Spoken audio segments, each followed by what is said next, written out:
Hi everyone, my name is Ty Lamb. I'm our collective impact coordinator at United Way of Weld County, and today I'm joined by Misty and Jody at Project Self Sufficiency. Thanks so much for having us. Thanks so much for being here today. No, thank Yes, you. yeah. Yeah, My name is Misty, and I am the communications and outreach coordinator here with Project Self Sufficiency of Northern Colorado.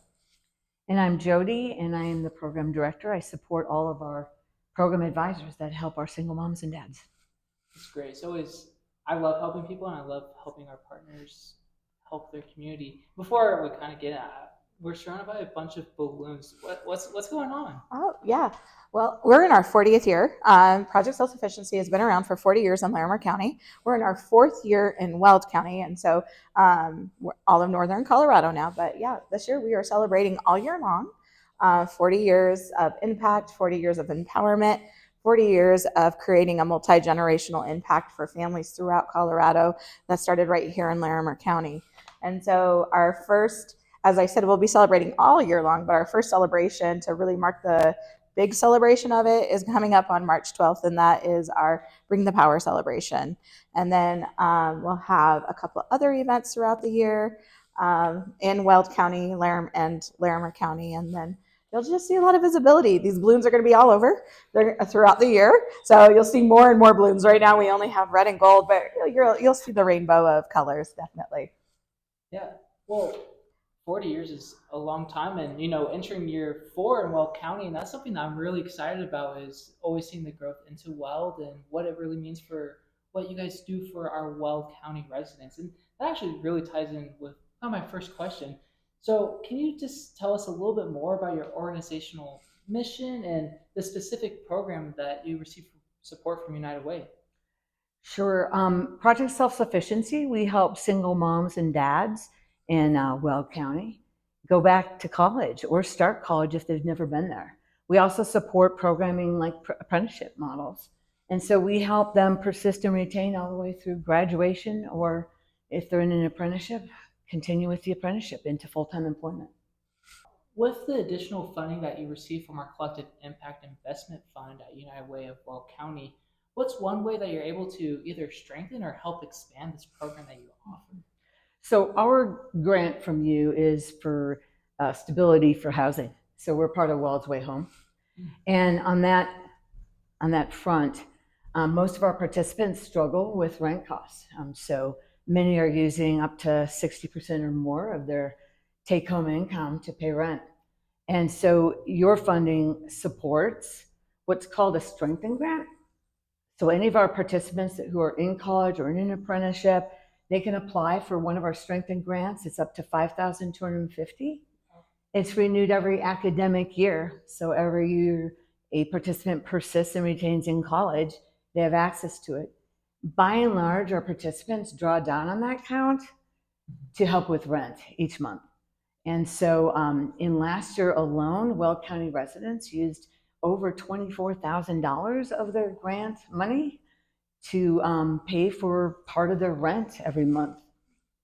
And so your grant, your funding allows us to support our Weld County participants to ensure that they can stay in school, complete their education, get a great job afterwards. And without that funding, we would have a gap. Absolutely. And to the fact, the support is Project Self Sufficiency was actually funded as a HUD project here in Larimer County. Oh, Yeah, it's a housing first model was the original, was its the genesis of it, and there were these HUD projects were throughout the U.S. And so, although there are other Project Self Sufficiencies, we are not attached to them. Everybody has a different model today.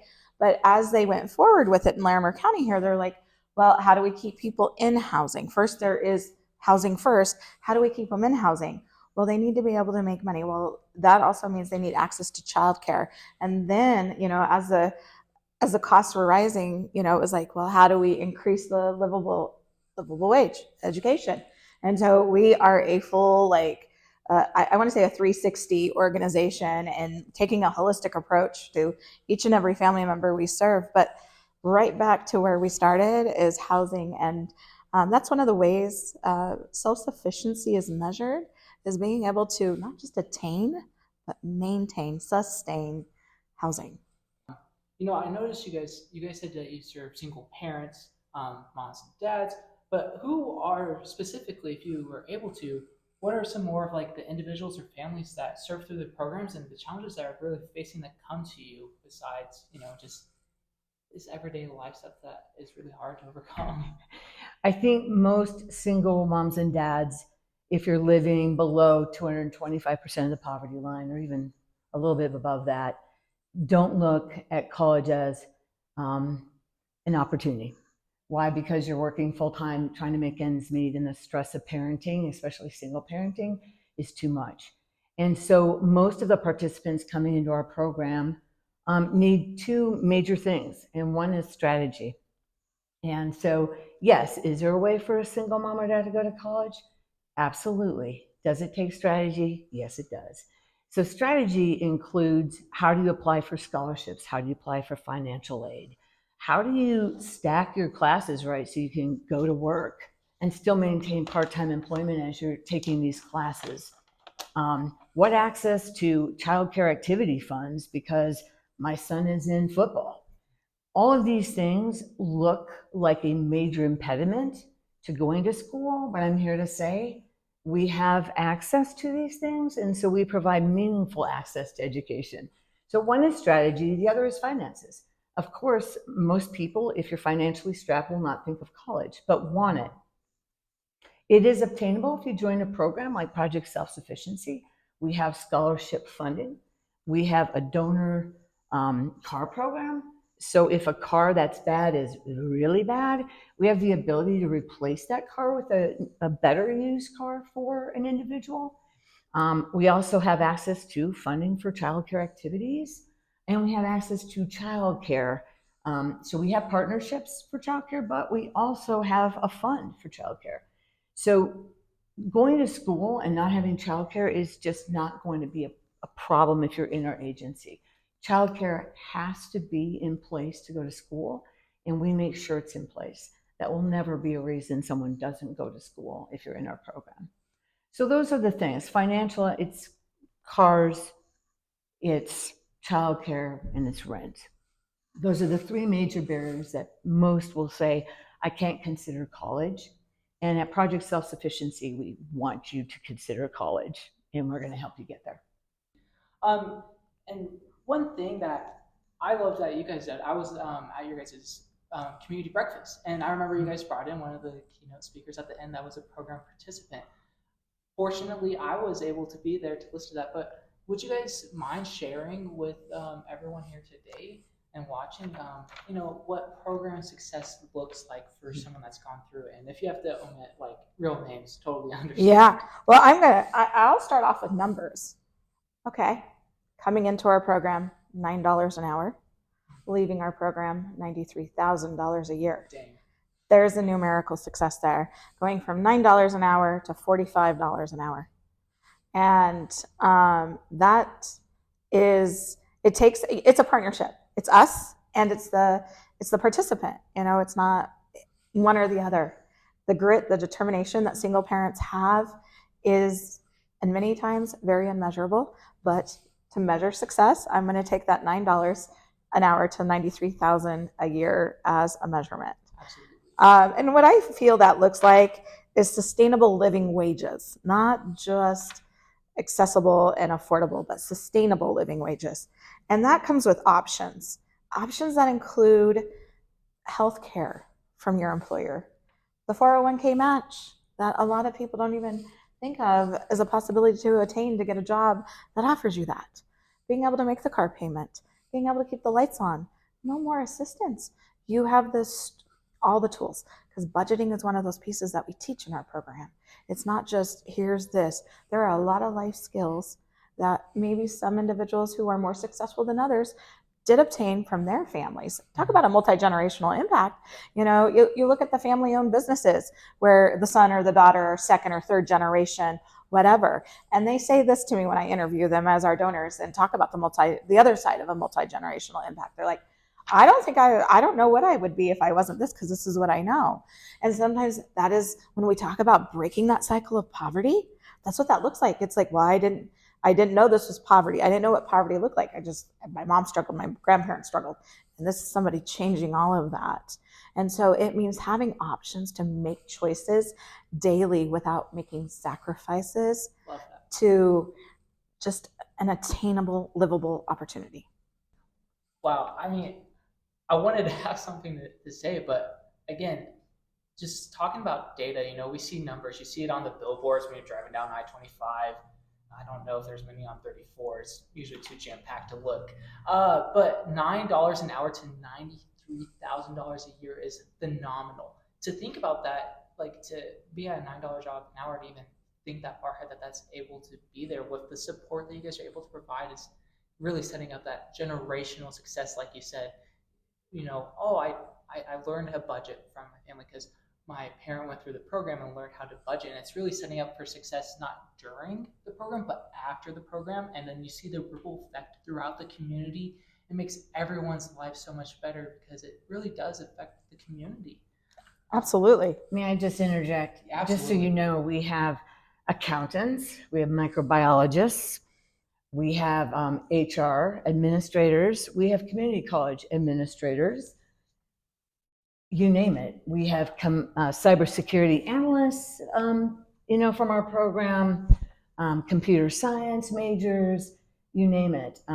One thing that poverty sometimes does is it makes it appear as though people cannot make it into high fields, that the curriculum might be difficult. Well, poverty is just a financial situation. People who are given access to education can handle any level of curriculum, including microbiology. So yes, once you have access, you can go all the way. And that's what we're seeing in our participants, pursuing any kind of career you want. Access is key, regardless of what it is you're trying to attain. If you don't have that first step into the door, you're never going to be able to get there. So thank you so much for helping be a part of that solution and that first step in for people. And, with us, we talk regularly, but what is one important thing with your partnership with us at United Way that's important to the organization and the broader Weld County itself? Well, I think financial impact is fantastic. I won't shy away from that, but it goes beyond the finances. It's access to resources. When, as you said, access is important. No matter what resources you have out there, if you don't have access to them, what good are they? And so bringing us all in a room together to build stronger communities is what I love that United Way, one of the perks of being, a part of United Way is that partnership and being in the room where we are really taking this is going to sound a little cliche, but when you help the waters rise, we all rise. I don't know the quote exactly, but I think you all have heard a version of it. And I'm probably axing here, so I apologize. But we grow when we help others grow. And so we're building stronger communities. We're strengthening the outcomes. So we are preventing, you can look at it this way, we're preventing having to utilize resources that might not be available or readily available in the future because we are creating the self-sufficiency pathways for generations to come. Right. I go to the collective impact meetings. It's phenomenal because I get to see all of the players in every facet of the community. And so I get to meet up with them, find out the issues they're facing. They're fundamental. I will not miss one. The other is the landlord partnership meetings that I attend to make sure that I fully understand how we are handling issues with housing for people who might be displaced in any particular situation. And that's one thing that I love about collective impact work. It really is bringing together all these key players in the community so that we're able to find real solutions for common problems that we see every day. Being fresh out of college, that's one thing I had the lack of understanding of what people go through in their programs and works. And I love that. Jody, I know that you said you're part of our landlord partnership group. And I love that. And Misty, you're actually part of our advocacy and policy work group that's happening in the early council in our Cradle to Career Impact area. What's something that you've really liked about being part of that? Well, I think, we look at the child. So we know parents are in charge of children, But I think what we really need to look at when we're thinking about development is the whole 360 for the child. If the child does not have access to environments that help with development, and that could be a good childcare provider or even access to childcare, because back to it, if we have access to childcare, then we have access to helping families out of poverty, because that means the parent gets to work and not worry while the child work and go to school while the children are in good daycares. It takes away that stress, that anxiety that comes with not knowing where to put your child so you could pay the bills and everything. And so really bringing awareness to the importance of having quality childcare, not just in Weld County, but in Colorado and all communities throughout the US, and how that contributes to helping families out of poverty. And as we get behind the children as well, we're contributing to that full development and creating another multi-generational impact with one individual, just like the family dynamic, but coming at it from a lot of other angles and making sure the stability and everything is there. And we all want stronger communities. We all want that. We don't want to see our neighbors struggle. We don't want to see, I feel if my neighbor is struggling, then as a community, we're all struggling. And I come from this perspective without children. But I was a kiddo myself, and I have siblings and nieces and nephews, and I understand those needs and the importance of having the access. Absolutely. Before I kind of close this off, I just wanted to give you guys the opportunity to let anybody know if they're interested in getting involved with the work that you guys do here at Project Self Sufficiency. What's the kind of the best way to get involved? Well, visit our website at bringthepower.org. That's all one word, bringthepower.org. Call our office at 970-635-5912. Ask for Jody or Misty or anybody else. We would be happy to connect. We're both in Weld County and Larimer County, and thank you so much for the support and coming beside us to do this work. We don't do it alone. No, thank you both so much. And as we talk about collective impact, I just wanted to say, if you're a part of a nonprofit agency or government agency or any organization that's being involved in making that community stronger together, please feel free to reach out to us at United Way of Weld County. We'd love to have you involved whenever way that works, and that's the great thing about partnerships. So thank you, Misty, and thank you, Jody, and thank you, Project Self Sufficiency, for the work that you're doing for making a better Weld County together. Thank you. Thanks. Thank you.